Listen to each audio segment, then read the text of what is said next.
Hello friends, जय माता दी। तो आज हमारी सोसाइटी में माता रानी का जागरण होने वाला है। आज अष्टमी है और माता रानी का दरबार सज गया है। सभी मस्ती में झूमेंगे और कान्हा जी की, राधा जी की, सुदामा जी की झांकियाँ भी निकलेगी। तो आज प्लीज़ वीडियो में बने रहे।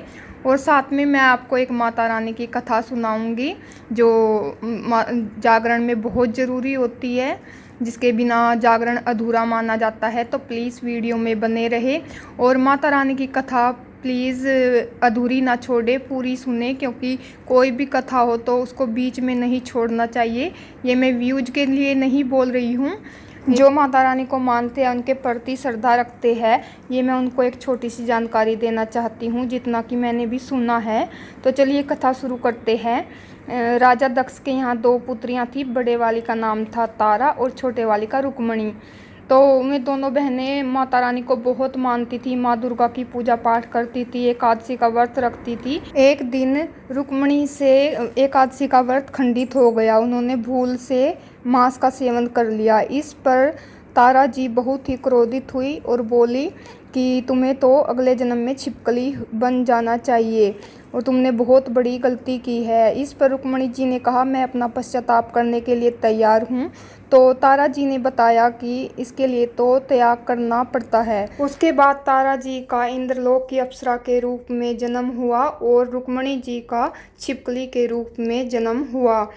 फिर पांडवों ने एक यज्ञ का आयोजन किया, जिसमें 33 करोड़ देवी देवताओं को निमंत्रण दिया गया और महर्षि दुर्वासा जी को भी निमंत्रण दिया गया। महर्षि दुर्वासा जी ने ये कहा कि अगर 33 करोड़ देवी देवता यज्ञ में शामिल हो गए तो मैं यज्ञ में नहीं आऊँगा। तो उसके बाद यज्ञ शुरू हो गया। 33 करोड़ देवी देवता यज्ञ में शामिल हुए और महर्षि दुर्वासा जी यज्ञ में नहीं आए। यज्ञ पूर्ण हो गया। उसके बाद भंडारा शुरू हो गया। महर्षि दुर्वासा जी को बहुत गुस्सा आया और उसने एक पक्षी का रूप धारण किया और एक अपने पंजों में एक मरे हुए सांप को लेकर भंडारे में जो खीर रखी थी कढ़ाई में, और उसमें सांप को डाल दिया। तो यह सब छिपकली देख रही थी, जो कि पहले जन्म में रुक्मणी जी थी। छिपकली ने सोचा कि अगर इस खीर को सब खाएंगे तो मर जाएंगे। मैं अपनी जान देकर, अपनी जान का त्याग करके सबको बचाऊंगी। ऐसा सोचकर वह एक दीवार पर चढ़ गई और जब खीर को लेने के लिए आए तो उस टाइम उस खीर में गिर गई। जिस टाइम सबकी नज़र उस खीर पर थी तो सब ने खीर में छिपकली को गिरते हुए देख लिया और सब छिपकली को भला बुरा कहने लगे। और तो खीर तो खराब हो गई थी, तो बोले कि इसको फेंक दो। तो जब खीर को फेंक रहे थे तब उन्होंने देखा कि नीचे सांप मरा हुआ पड़ा है। तब सब बोलने लगे कि छिपकली की वजह से तो सबकी जान बच गई, ये नहीं तो सब मर जाते। तो सब छिपकली के लिए दुआ करने लगे और बोले कि अगले जन्म में वह मनुष्य की योनि में जन्म ले और उसको मोक्ष की प्राप्ति हो। उसके बाद रुक्मणी जी ने अगले जन्म में राजा सरप्रस के यहाँ जन्म लिया पुत्री के रूप में, और तारा जी ने अगले जन्म में अयोध्यापुरी के प्रतापी राजा हरिश्चंद्र से विवाह कर लिया। फिर कुछ ज्योतिषियों ने बताया कि राजा सरपराज के यहाँ जो रुक्मणी जी ने जन्म लिया था कि यह कन्या राजा के लिए हानिकारक है, इसको मार दीजिए। तब राजा ने कहा कि मैं एक कन्या को नहीं मार सकता, मैं इतना बड़ा पाप नहीं कर सकता। तो ज्योतिषियों ने बताया कि एक संदूक में हीरे जवाहरात लगाकर और उसको पानी में छोड़ दीजिए, तब आपको पाप भी नहीं लगेगा और कोई लालच में आकर आपके लड़की को भी पाल लेगा। तो राजा ने ऐसा ही किया। हीरे जवाहरात से जड़ा एक संदूक में अपनी कन्या को रखकर पानी में छोड़ दिया। पास ही में काशी का एक भंगी, जिसको वह संदूक मिला, उसने वह संदूक निकाला और उसमें एक सुंदर कन्या को पाया। उसके यहाँ कोई बच्चा नहीं था, वह निसंतान था। तो वह कन्या को पाकर बहुत खुश हो गया और अपनी पत्नी के पास ले गया। उसकी पत्नी भी बहुत खुश हो गई और उसने संतान के रूप में स्वीकार कर लिया और उसको अपनी छाती से लगाया। छाती से लगाते ही माता रानी की कृपा से उसकी छाती से दूध उतरने लगा और प्यार से उसका नाम रुक्को रखा। रुक्को के बड़ी होने पर उन्होंने उसकी शादी कर दी। शादी होने के बाद उसकी सास, जो उसकी बहन थी तारा जी, तो उनके यहाँ काम करती थी। एक दिन उसकी सास बीमार हो गई तो उसकी जगह रुक्को अपनी बहन के यहाँ महल में काम करने के लिए गई। तो तारा जी ने अपनी बहन को पहचान लिया और बोली कि आओ मेरे पास बैठ जाओ। तो रुक्को ने कहा कि मैं तो नीच जात की भंगिनी हूँ, मैं आपके पास कैसे बैठ सकती हूँ। तब तारा जी ने बताया कि पहले जन्म में तुम मेरी सगी छोटी बहन थी, तुमने एकादशी का व्रत खंडित कर दिया था, इसी वजह से तुम अगले जन्म में छिपकली बन गई थी। वह जो हुआ सो हुआ, अब आगे तुम अपने जीवन को सुधारो। इस पर रुक्को बहुत प्रसन्न हुई और तारावती से इसका कुछ उपाय पूछा। तो तारावती जी ने बताया कि माता रानी सब पर दया करती है, सबकी मनों की भावना पूरी करती है। तो यदि आप सच्चे मन से माता रानी का जागरण व पूजन करो तो माता रानी तुम्हारी जरूर इच्छा पूरी करेगी। तब रुक्को ने मन ही मन अपनी मन की इच्छा प्रकट करते हुए माता रानी से प्रार्थना की कि अगर मेरे यहाँ पुत्र का जन्म हो तो मैं माता रानी का जागरण और पूजन करवाऊंगी। उसके बाद माता रानी की कृपा से रुक्को के यहाँ 10वें महीने एक सुंदर पुत्र ने जन्म लिया। पर रुक्को माता रानी का जागरण व पूजन करवाना भूल गई। 5 साल का होने के बाद उसके पुत्र को माता चेचक निकल गई। तब वह अपनी बहन के पास गई।